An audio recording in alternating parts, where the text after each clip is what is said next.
중국은 폐쇄된 시스템으로 그 실상이 잘 알려져 있지 않은데요. 오늘은 중국의 충격적인 사생활 감시 기술 알려드릴게요. 뇌파학습 감지기. 교실에서 수업 중인 아이들의 모습을 보면 다들 검은색 뇌파학습 감지 머리띠를 쓰고 있는데요. 이 뇌파학습 감지기를 통해서 학생들의 뇌파를 측정해 수업 중 딴짓을 하지 않고 얼마나 집중하고 있는지 확인이 가능해요. 예를 들어 빨간색 불빛이 들어오면 집중해서 공부하고 있다는 의미고, 초록색 불빛이 들어오면 딴짓을 하고 있다는 의미예요.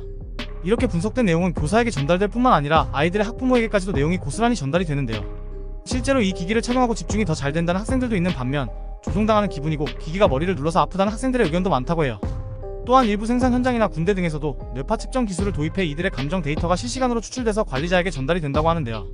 물론 일에 집중하는 것도 중요하지만 누군가 내 감정을 계속 읽고 있다고 하면 기분이 좋을 것 같진 않네요.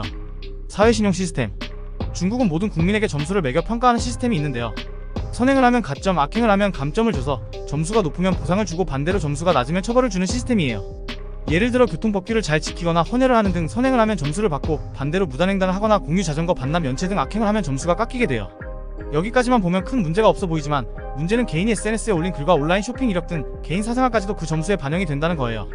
예를 들어 SNS에 정부에 대한 칭찬이나 홍보를 하면 점수를 받고, 반대로 정부를 비판하거나 나라에서 금기시하는 천안문 광장 사진 등을 업로드하게 되면 점수가 깎이게 돼요. 뿐만 아니라 개인의 인간관계도 파악해서 점수가 낮은 사람들끼리 친하게 지내면 본인의 점수가 깎이는 등 우리가 이해할 수 없는 수많은 감점 요인이 존재해요.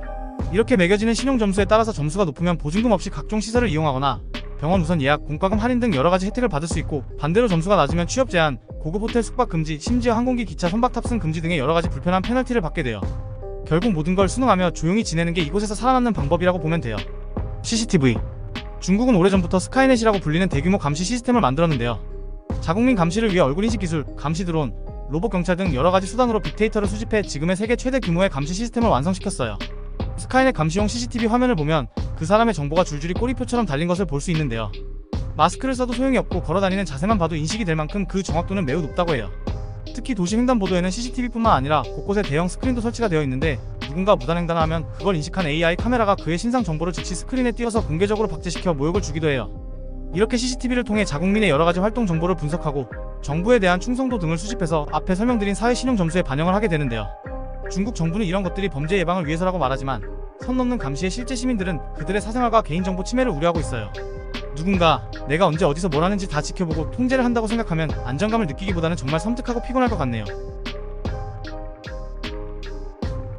잡다한 정보지식 이슈는 심심히